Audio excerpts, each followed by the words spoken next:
Hey everyone, we are on with Bill. Hey Bill, are you there? Yeah, I'm here. Hey I'm here. brother. Hey, thanks for joining us again today.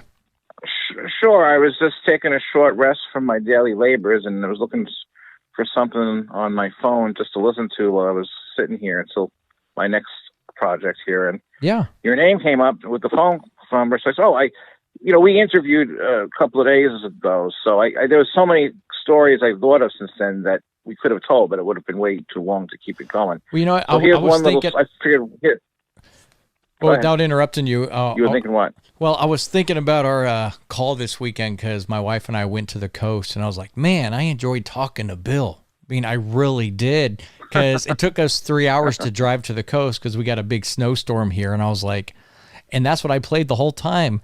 Twice I played our interview, and my wife listened to it, and my wife's like, man, that Bill guy knows how to talk, and he's a fun person to talk to. Oh, that's nice. Yeah, and it's true. Yeah, well,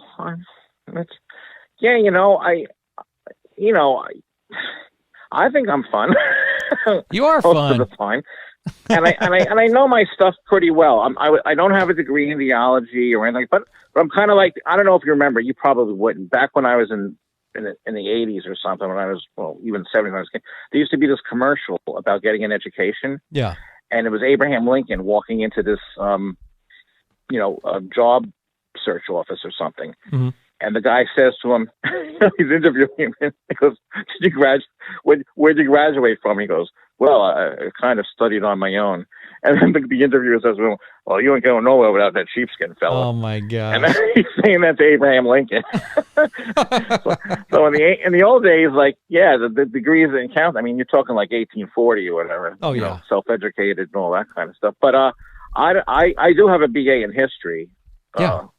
From one of the city colleges in New York City, and nice. I like history. I've read so much more than about and I love church history, and I like theology and philosophy and stuff like that, and world religions, and But I had a PS story that I had from the other day that I thought of would be fun to tell. Mm-hmm. Go ahead. The time my mother saw the devil.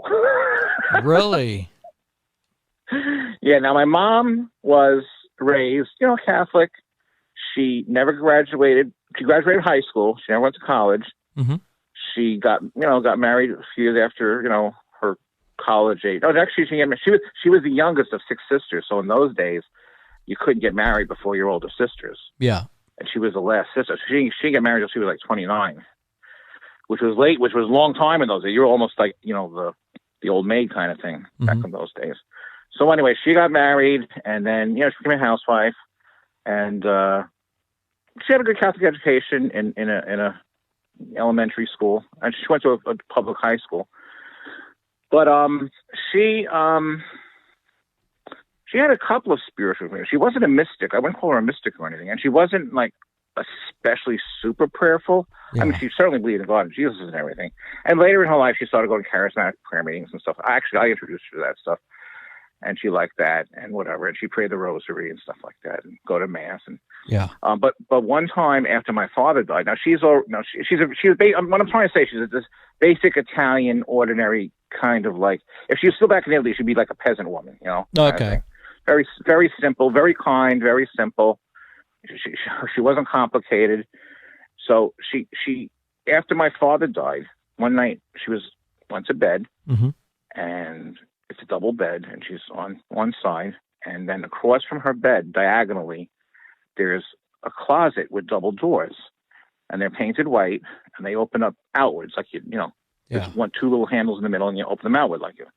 So anyway, she wakes up. This is what she relates to me.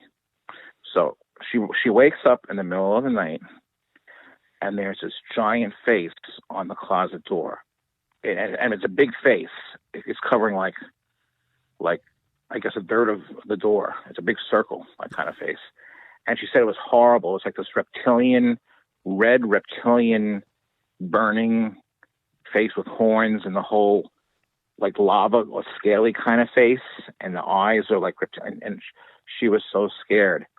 So she did what any good little Italian peasant woman would do. She pulled the covers over her head and she started praying a Hail Mary. It's something I would do. that's how wow. She fell asleep praying her Hail Marys. And then she said she woke up again at about dawn, and she knew it was dawn because the gray light had started coming through the closed blinds. Yeah.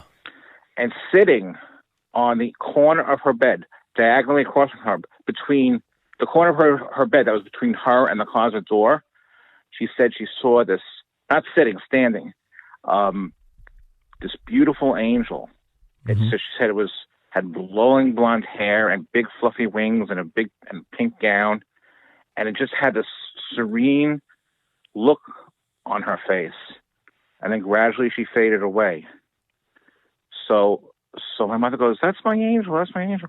And then a couple of days later, I used to try and go to mass every day. And sometimes, I wouldn't go in the morning. There was a parish next to my parish, like 2 miles away, called Guardian Angel. And they had a 7:30 p.m. mass. So I said, "Mom, you want to come to mass with me tonight?" She got home from work, and I said, "All right, Mom, I'm going to mass. You want to come?" She goes, Yeah. So she comes with me. We walk in the Guardian Angel Church, and up in the front, of course, there's the crucifix in the center, but on the right and left of the altar, there's two statues of angels, one in a blue gown and one in a pink gown. Obviously, angels don't have gender, but yeah. for our when they appear to us, they usually appear in a gender form. Correct. So there's male and female. She saw the pink angel and she goes, "That's my angel." Oh my gosh. So going back really quick, so just to recollect, so she was in bed and she saw, in the room. She woke up. She was asleep. She woke up. So I know she wasn't.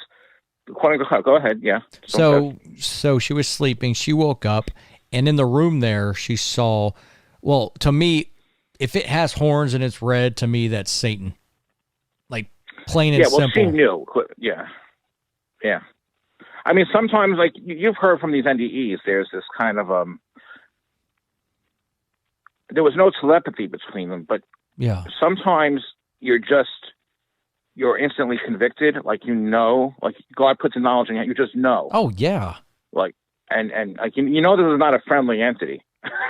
Well, yeah, God, even though God has Satan on that leash, God's also telling you, hey, you know who this is?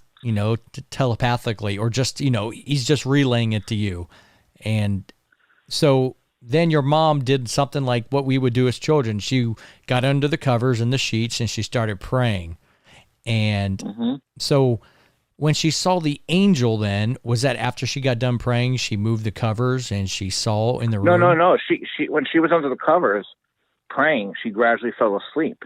Okay. And then a few hours later, she woke up with the dawn light coming through the closed blinds. So she knew it was, daytime was approaching. Yeah.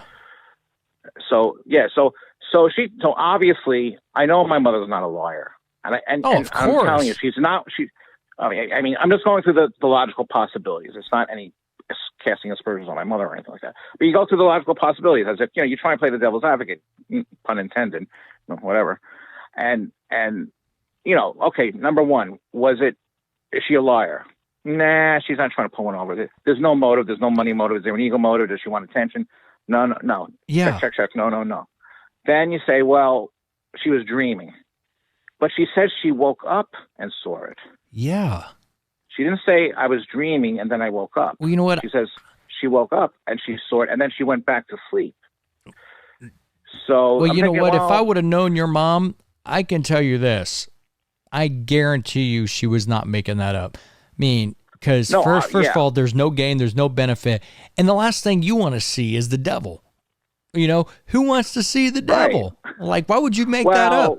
But to me, I would. You know what? There are some people who want to do that. Well, yeah, there are some people. Unfortunately, there are in that category. But your mom, yeah. But you know what? How can I say this? I don't think it was necessarily a bad thing. I think God let it happen to say, hey, or to maybe pass that message along to you or other individuals. Like, no, Satan is real just as much as I am. And if Satan's real, because if Satan's real, what does that mean? That means he's real. Jesus is real. I've read so many, besides the NDE stories, I think I was telling you in the interview that my sister-in-law and my brother are evangelical, and they have this one magazine they get every month. It's like I used to get Catholic Digest. That was like a monthly. Oh yeah, yeah. My mom got that. So anyway, but the one the evangelical one that she used to get, that was filled every now and then with angel stories. And I believe most. I mean, I don't have any reason. They sounded great. I mean, they were great stories. And another thing is that, again, I don't think my mother wasn't a storyteller. She wasn't very, a creative person that way. Yeah. So again, it's not some kind of creative story she's making up just for fun. So like in the magazines, the same thing. These people who tell these stories, there's at least dozens of them, if not hundreds. Mm-hmm. I mean, especially over the last 20 years. I mean, these things have always happened in history. If you go through the fine historical records. And of course like that. they have. Of course. But I think, so what I wanted to mention that we didn't mention last time is that I think these appearances, these NDEs and these more angel stories, and because of, like we said, the technology, it was spread on the internet, the news, the good news and all the stories and everything, I think God's allowing that more frequently because people need it today. The darkness is so creeping up on an entire culture that I think they just need it. Well, here's what I want to tell you, Bill. I agree with you because right now I'm 38 years old and, I haven't been alive that long, but even since I was a kid, the values, I'm not talking about everybody, but a big majority of the population and our culture now has, a huge degraded values in regards to raising children, upbringing, role modeling, everything. And people have lost sight of God. They really have. And I do think, God can do whatever he wants. And I agree with you. I think God is letting people see a few things so he can remind people, hey, spread this. I'm not going to show you everything, but here's a little glimpse. It is. Yeah. It's definitely an act of his mercy. I mean, that's how much he loves us. Exactly. These are extraordinary things that are happening, and he just wants more people to find his joy and peace and love. That's why. Yeah. I mean, he's full of love, and he wants to share that. But a lot of people are being, like we mentioned last time, it's not that they're forgetting. Well, they are forgetting, but it's being blocked because of news, entertainment, everything that goes on in our, current everyday living situations, which is normal because people are busy. But at the same time, you don't want to take your eye off God because he's still there. Yeah. He is still there. He's been here forever. He is, what's the term? Eternal? No, it's not eternal. Infinite? No, it's bigger than. No, it's bigger than that. It's in the Bible. He says, I am, or it means that he's always. It's like I'll find. Oh yeah, that's his name. I am who am. Yeah. So no matter, the funny part about that is no matter when you say it, it's always the present. So you could say it 10,000 years ago or 10,000 in the future. You're always in the present when you say it. So he's eternal. He's always there. And a lot of people confuse eternity with infinity. They're not the same thing. Eternity is the eternal presence. It's like the ever present. And infinity, you have a beginning and an end, or a beginning and no end, I should say. But infinity has a beginning. But eternity has no beginning and it has no end. Correct. So there's no time. There's no time there. Well, you know what? It's interesting you said that. I listened to another interview on some podcast of a guy named Joe Rogan, and he was talking to a He was talking to a scientist, and he said the same thing. He said, when it comes to science, eternity, let me rephrase that. Infinity does have a beginning. 0, 1, 2, 3. You keep going. There's multiple different types of infinity, but what's the other phrase? was it everlasting or not infinity, but eternity. Eternity has no beginning or end. It just is. Yeah. It's so hard to put into words, Yeah, Bill. and it just is, and that's the third person singular. But God's the first person singular. So I am. That's his name. That's why the Jews will use Yahweh or Jehovah. You know, they always say Adonai, Lord, or El Shaddai or something. Because the name to them, the name is so holy, they won't even say Yahweh. Oh yeah, or whatever Jehovah, whatever version you prefer there. Exactly. You know what the funny part in the Bible? When the manna, God sends the manna, down to the Israelites in the desert.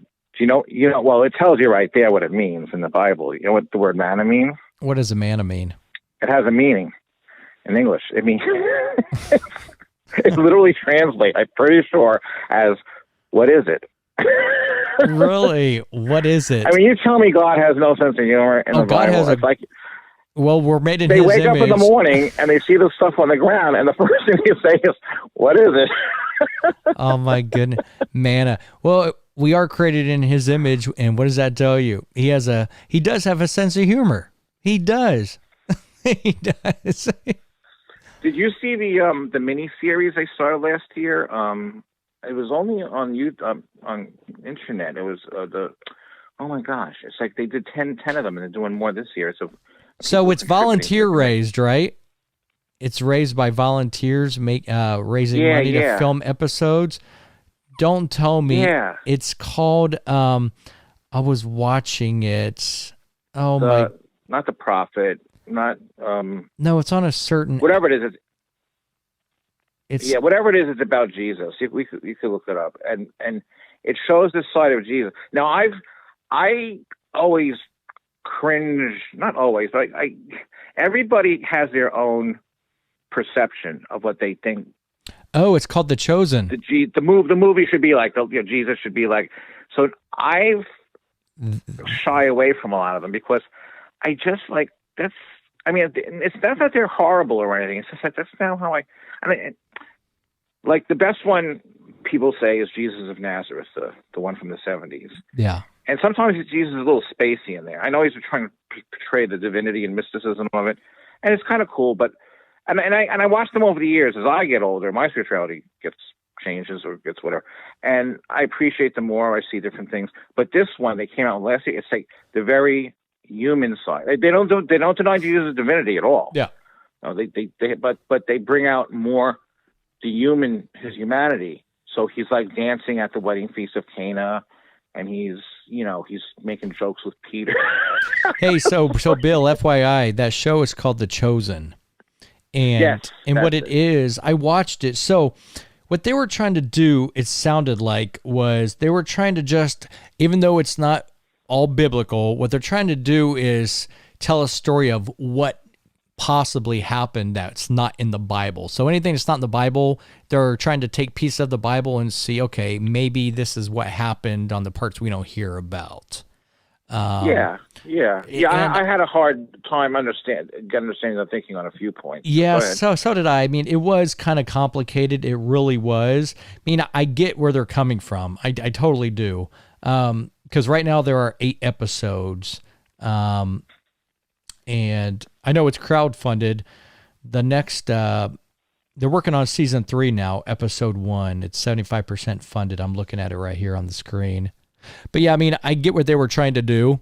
And if you don't take it as absolute truth, okay, that's one thing. But the thing that can get me is some people can get things construed and think, oh, that's in the Bible. That's God's word, when they're not trying to do that. They're trying to... work around what's not in the Bible to finish or fill in the whole story. All the one thing I took away from it mostly, I generally enjoyed it. I cringed at a couple of parts, and there were a couple of parts I found that could never happen. And like, there's a part with Peter where he's, we know from Acts of the Apostles that Peter was kosher to the end. Like he, until he had that vision with the blanket coming down with the unclean animals. Yeah. Jesus told him the spirits. So there's one part in one of the episodes where he's fishing on the Sabbath. Peter would never have fished on the Sabbath. Exactly.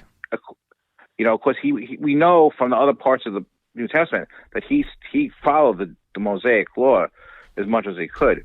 I don't think he would have done that. If he wouldn't eat kosher food, I don't think he would have broke the Sabbath. You know what? I don't see him breaking the Sabbath. But that was a little cringe part. But what I give it, like, I think it's worth watching for most people.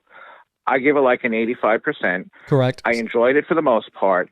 I really think what it does for people, it brings out the humanity of Jesus, because everybody thinks he's God and like he's walking on water and everything. And no, there is this ordinary, he had to eat and drink and do everything that everybody else did. It's because he has a human body. Exactly. Exactly. Well, you know what? If God comes down as a human, I mean, the way you live is you have to be a human. You got to eat, you got to do all this stuff. And I would agree with you. I do find this show putting the human side of Jesus, because a lot of people think, oh yeah, he was God walking around the whole time. Yeah, but look at this. He did everything we did also. He worked, he ate. But then later in life was when everything started to build up. I mean, he had a childhood as well.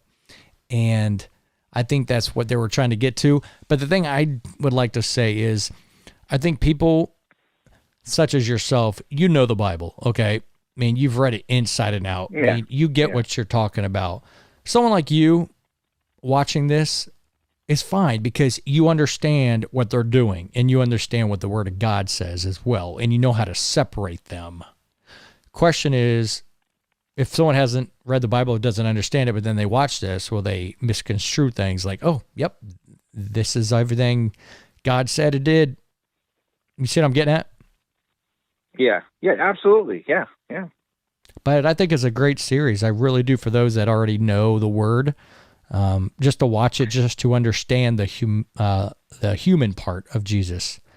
Yeah, it's the best portrayal of the human side I think I've seen. Yeah. And you know what? And that old saying in Hollywood, there's no such thing as bad publicity. Yeah. I find that to be so true, because even something like Jesus Christ Superstar, which came out when I was like 14. Oh gosh, I remember that. Sometimes it's a little over the top, sacrilegious, even if it wasn't meant to be. And I used to say the theology is horrible, but I take that back. It's not even theology. It's just like weird. It's just like, where do they come up with this stuff after reading the New Testament? How do they portray it this way? Yet at the same time, I love the music. I know. Yeah, the music is good. The music is good. And the lyrics, even though I don't agree with them, they're crafted so well, especially to fit the music and everything. And I watch it. I've always enjoyed it, especially the part where it punches Pilate, the trial before Pilate. Yeah. And it's so dramatic. And it's not completely. I mean, it's not completely off, but it's only like 80% off. But you know what? In that book that I recommended to you to read, The Beautiful Side of Evil, about how evil can masquerade as good. Yeah. The person it's a true story. The person who wrote it, her autobiography, says at a certain time, she wasn't into God and stuff, and she listened to it with a friend one time when smoking pot in their dorm room or something, and just the fact that Jesus, was suffering, and the whipping, the scourging, it brought out their compassion, and it's like, and they wanted to know more. So when I say there's no such thing as bad publicity, even Jesus Christ Superstar, in spite of itself, can bring people to the Lord. And people look at it and they say, is that what really happened? Then they go read the gospel and they say, that's not what happened. Well, you know what? You make a good point, because someone who doesn't know God or Jesus, they can watch that and be like, okay, this is interesting. Now let me go try to read up on this. And then, so it can be a positive tool. It's not always a negative tool. It can be used for good to help people go and, do their research and find out the truth. So there are two ends, or, it is kind of a fork in the road. Are you going to just take the movie, or are you going to actually take it and be like, I'm more interested in this. I'm going to go do my research now and find out the truth of Jesus and the Word. Yeah. And the most offensive part of that musical to me was, well, I think it's in St. Mark's Gospel. It's probably in the, Matthew, Mark, and Luke. But it's Jesus. He gets into both his apostles. He just finished like a whole day of preaching or something, and they're trying to get away and get some rest. And they sail across Sea Galilee, or to another port And the crowd finds out that where he's going, so they rush around the lake, and they meet, and they're all there when he's going ashore. And you can imagine how exhausted he is. So they were trying, hey, can you give us a break? And instead of like picking up anchor and sailing away again, or saying, no, go home, I need to get my rest, it says he took pity on the crowd Mm-hmm. and started to preach to them. But in Jesus Christ Superstar, there's a song, see my eyes, I can hardly see me stand, I can hardly walk. And they're all crowding around him, all like begging, the lepers and everything. And at the end, it gets so intense, he goes, heal yourselves. And Jesus would never say something Of like course he wouldn't. Heal yourselves. I mean, after reading that part of the gospel where he says he was exhausted, yet at the same, he took pity on the crowd. He was, even though he was God, I mean, because he was God, whatever. But even his human side, his human person, well, not, he's one person, two natures, but his human nature, you read the gospel again, and it's so offensive because it's, why I found it so offensive? Because it's against Jesus' love for us. That's why I found it offensive. He would never say that to anyone. Well, of course he wouldn't. Of course he wouldn't. Yeah. But going back again, if it can lead someone to go seek out the truth, then that's another positive. So it's kind of it's a double-edged sword, Hey, I don't know when we're going to end this, but when we do, I have one little, what's it called, addendum to my mother's dream. Well, not dream, my mother's story. Yeah. So she told me another time, and this happened a little bit later, I think. Not too much later, like within the year or something. Mm-hmm. She goes, Billy, I woke up the other morning, and I was sleeping on my side, facing inward, like where my father would have been. Mm-hmm. She goes, I woke up, and the devil's face was like inches away from my face. Wow. Wow. So that's scary. I know he was trying to scare her. I mean, usually when the God lets that happen, it's either put you to the test, or he's trying to scare you away from him or something, or test your faith, whatever. She didn't tell me how she got out of that one. I think she just kept praying again. Yeah. But later on, I was with one of my best friends, and he has a good sense of humor. And so I was telling him that story. I said to him, yeah, I said, like, she woke up and the devil's face was like inches, like 10 inches away from her face. And I said to him, like, better her than me. I know, right? Well, you know what? My wife... and my friend goes, how could you say that about, you wouldn't, about your mom? Like, better her than Oh, my me. gosh. Well, you know what? My wife, she's had in the past, she's had a couple very scary experiences, whether they were dreams or whatever, where she's seen the devil and whatnot. But, she is a Christian. She's a believer in Jesus Christ and all that. And I tell her, you know what? Pray. Prayer is one of the biggest weapons. But what I tell her to kind of cheer her up, I'm like, you know what? Well, I'm the kind of guy where I'm kind of, I like to cheer people up. So I'll go up to her. I'm like, you're worried about him? Jesus is in full control. I could care less what the devil thinks. Jesus is so much more powerful, and we'll take him out any day. So I always pick on the devil, because that's my way of making her not scared. I'm like, hey, as long as you got Jesus, who cares what the devil tries to do? Just pray him out. Be like, devil, sorry, but I only take my commands from God.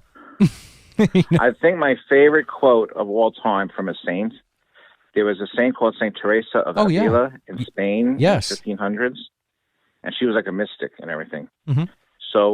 So she said, like, people worry about their former sins and they get scrupulous. Well, did God really forgive me? And and some people commit horrible sins. They remember them. Yeah. And the guilt builds up again, even though they've been forgiven. So she says, when that happens, she goes, if the devil reminds you of your past, just remind him of his future. Oh, that's a good one. That is so true. Isn't that awesome? I love that. Oh, devil. So let's get this straight, saying you're trying to remind me or tell somebody, have somebody remember the past? Well, get ready for your future.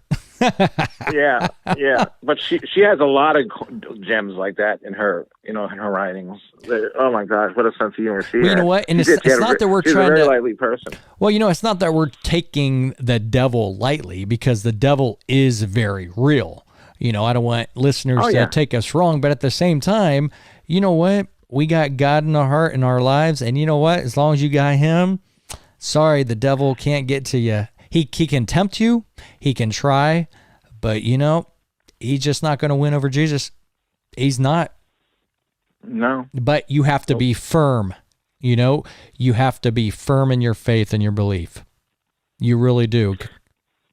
Yeah, you have to be willing to suffer too. But the thing is of course, that used to scare me the most. I never minded the idea of dying. It's suffering that scared me. Yeah. And I realized, especially recently at my age, I'm 64 now. You're a young guy. If God calls you, you're a youngin'. My health. I'll be lucky if I last another 10 years. But that's all right. That's the way it goes. I don't know. It doesn't scare me. But yeah, the idea of suffering, and it's like, but at this point in my life, I realize that no matter how bad the suffering, like especially if you're suffering, well, if God will give you the grace to deal with the suffering.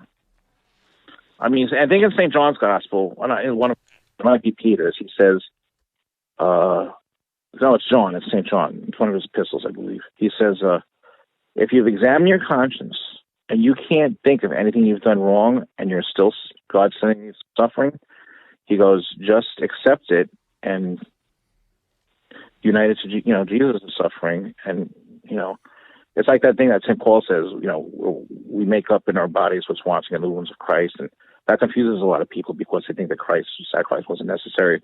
Yeah. But that's not what St. Paul means. It's like when we unite, when we're the body of Christ, when we're united with the suffering, it has merit, So, well, yeah, whatever. You're exactly right.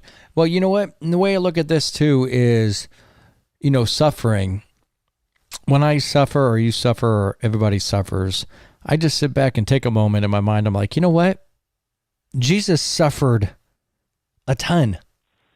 So what am I complaining about? Look what he did for us. If he went through that, I think I can deal with my little suffering right now. Because life, we are going to have suffering. That's part of, living, and even God says that. But it's just ultimately, I think, to keep us strong, test our faith, and keep us firm. But just think of this. If life was so easy, like, what would it be worth? Like, what would be the point? Like, what would we really learn? We wouldn't learn anything if we never suffered. Yeah. We wouldn't learn anything.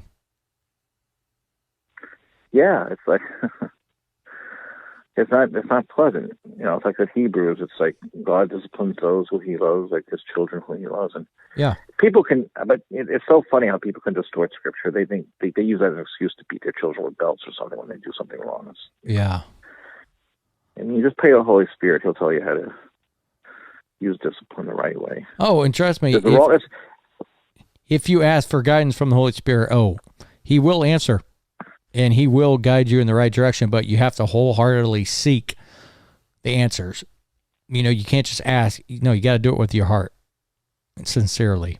Oh, yeah. You got to listen, too, yeah. You can't just... Prayer is like talking to God, but it's also it's conversation with God. When you have conversation, you talk, and then you listen. Well, it's true. And when it's funny, I talk to God every day, and I don't talk to him like a robot, because just think about this, and this is, I don't mean to reference it like this, but there's no other way. Let's say you were God, okay, and someone's talking to you like a robot. You're like, can you just talk to me in a relationship kind of way? So when I talk to Jesus, I talk to him with respect, but like, a brother. I really talk to him. I have conversations with him, and He responds. He might not respond immediately, but believe me, he will respond, and he'll show you, and you will see the way he wants you to go. But it's and that's another one of my favorite sayings. I think I saw it was about 22 years old in some gift shop. They have the plaques with the mottos on them and stuff. Yeah. And there was one I think it's credited to like a, Black America South. It was like a, African American South kind of saying or something. Yeah. And it said, God may not come when you call him, but he always comes on time. Oh, he sure does. He comes when I it's the love right that time. expression. I mean, I remember I was so depressed. Well, I was so looking for like my early, like I was about 20 years old, and I look up at the sky and just like shout, and it's like either literally or in my head, and I didn't get any, I didn't get any answers, at least not right away, but somehow eventually I got the answers. They would come to me, and stuff. They will come to you at the right time. It's not on your watch, because every time I'm like, why can't it be on my watch? Then when it actually does happen, I'm like, oh, that's why that was meant to happen first. And then you pray, and then you don't get what you want, and it's like a kid asks his parents for a bicycle because he can't have that right now. It's not good for you. That's You're only exactly 2 years right. old, or whatever. It's like you can't, whatever. Well, yeah. The time will come. Either you'll never have it, or you'll have it when the time comes. Well, he's looking out for the best interest of you. He Well, you're really a parent, is. so you know that. Oh, do I? Oh, gosh, I do. I do. Oh, that was good times. It's funny. All right. Well, I got to get going soon. Yeah, I got Bill. some responsibilities I got to go back to and attend to. Well, it's great talking to you again. I really appreciate you giving me a call. I mean, don't hesitate to call me, and don't be a stranger. I mean, you got my contact info. I just love talking to you. I love talking to you because you. Yeah, I don't want to. You're the real deal. To oversaturate. No, you're not. No, Bill. Listen. Sometimes we have nobody to talk to, or to have a conversation with about things that are on our mind, or some people won't listen. And I'm the kind of person, I'm here to listen and talk to anybody, Oh yeah, I really am. I just do it for the fun. It lets me express myself too. Well, I do it for the fun too, but I think. But the thing is, other people. Well, not just the fun, Nick. I want to share the good news, it's both. It's fun, but sharing the good news is fun. It's enjoyable. Yeah. And there's other people out there that might be lost or whatever, and they listen to you and me, let's say, and they'll be like, you know what? That's fascinating. I want to go look into it. So think about this. You're just not here for a reason. Somebody's going to listen to this, because I keep tracks of the stats on the side behind. I'm not talking YouTube. I'm talking podcasts. And you already have a couple thousand listeners who've heard your last podcast. So it's going up quick. It's going up fast, man. So people. Well, the topics for future, when I call, yeah, I'd love to discuss world religions with you, especially Buddhism and Hinduism, and what my take on them. And I never witnessed it. I never participated in an exorcism or witnessed one. But I'm definitely sure I encountered probably 3 possessed people living all those years in New York City. Yeah. Which would make sense, because the odds of meeting someone who's possessed in New York City are much higher than, Amarillo, Texas or something, probably. Well, you know what? I'm glad you mentioned exorcisms, because I've been currently actively seeking and working on tracking down a top official in the Catholic Church who performs exorcisms, to see if they want to do a big interview on the whole exorcism process, the history, what they do, current affairs. My pastor of my church, well, we only have one priest in my parish, and he's a really good one. Yeah. I trust this guy. I think he might even be the diocesan exorcist. I don't know if he's ever done one. He jokingly, I went up to him. I went up to him like a couple of Sundays ago, and I said, "Hey, Father," it's like, 'cause I'm new to the parish. I said, if you ever need help with anything, simple stuff like if you need me to go shop for someone or pick someone up or things like that. He goes, well, if I never need any help with an exorcism, but he was because he knew me a little bit, like the stories I tell. Yeah. So I took it as a joke, and then I started to walk away, and I thought to myself, wait a minute, was he serious? It's like, I don't want to be an exorcist. I don't want to do that.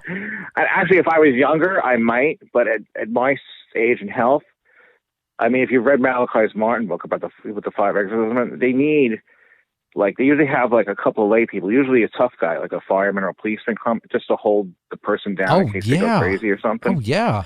And I thought I would be no good at an actual exorcism. I wouldn't either. I mean, I could pray, of course, but you could pray outside the exorcism. But the priest is the main person, and then the helpers are they usually have a psychologist, a psychiatrist there, or a doctor, and two lay people helping.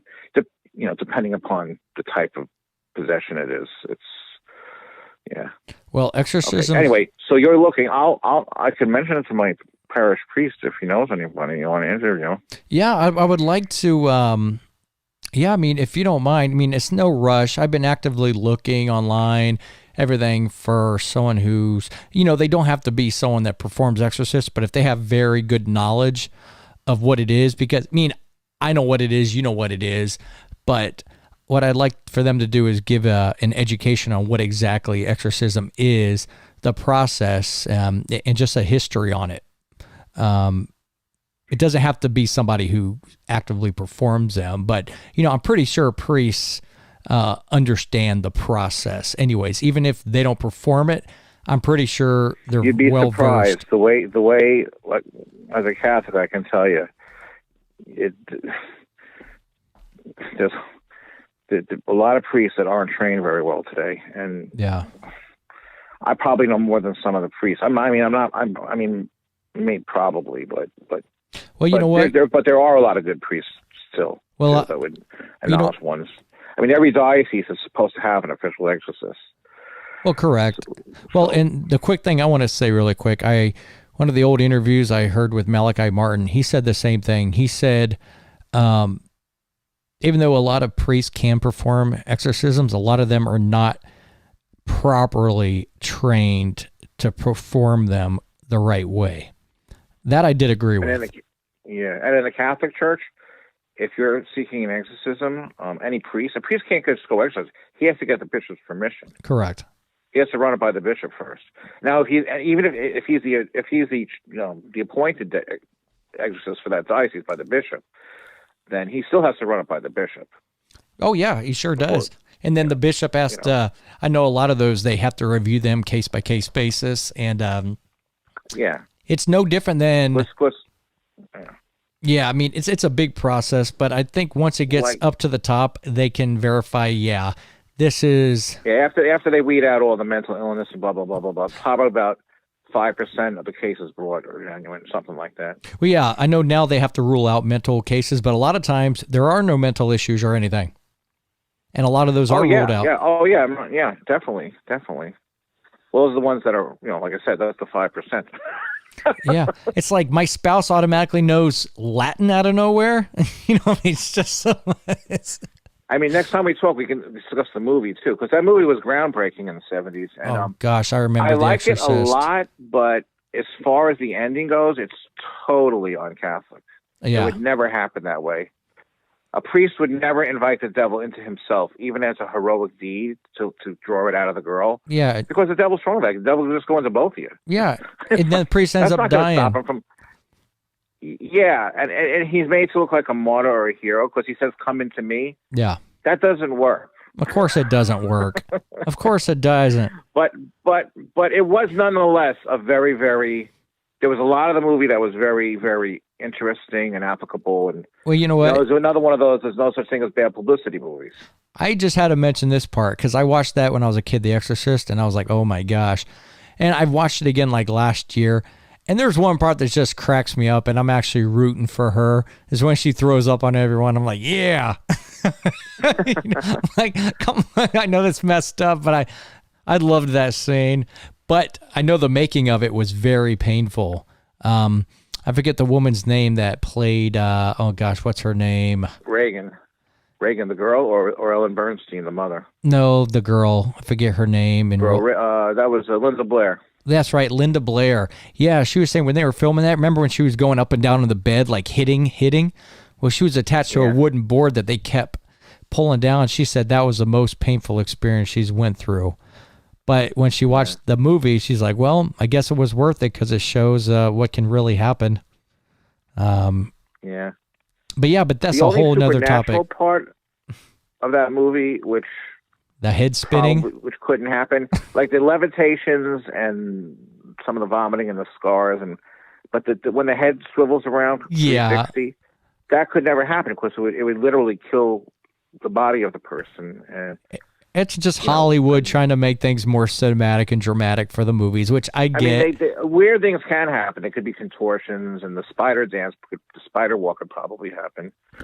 And because it's like, anyway, it's like, woman, time. You just spun your head 360. Give me a break.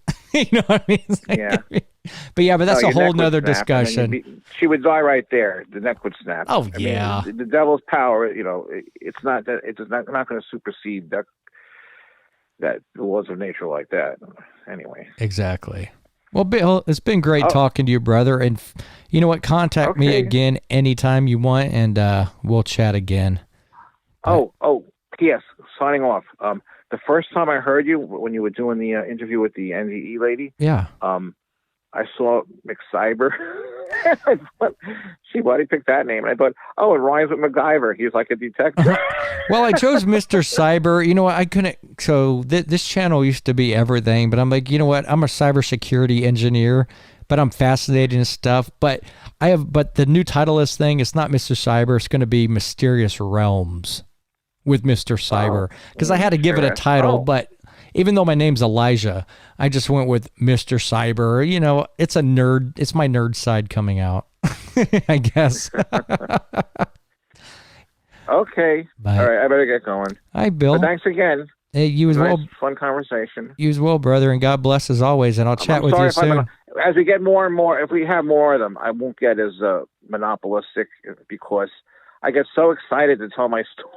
No, Bill, don't ever empower you.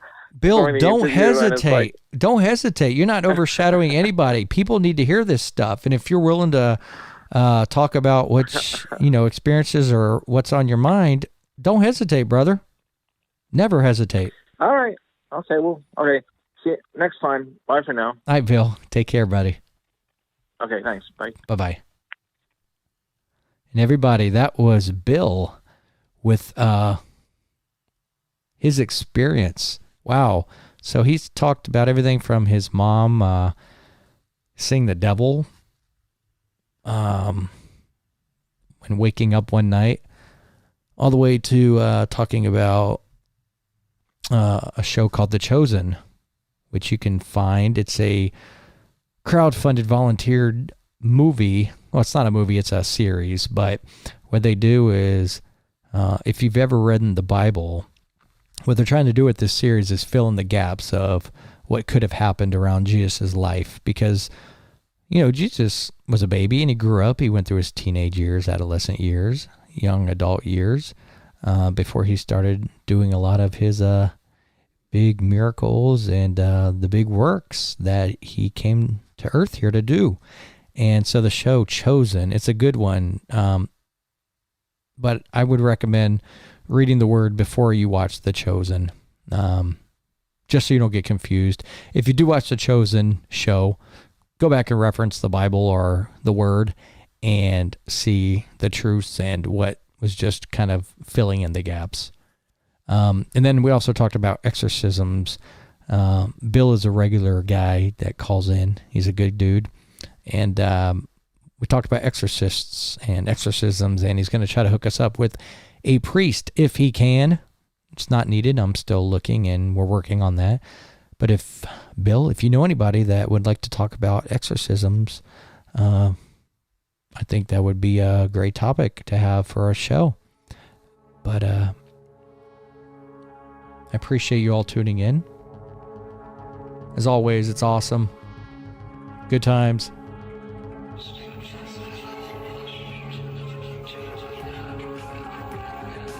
And with that, I am Mr. Cyber, everybody. Take care, be cool, and peace out. I'll talk to you on the next episode.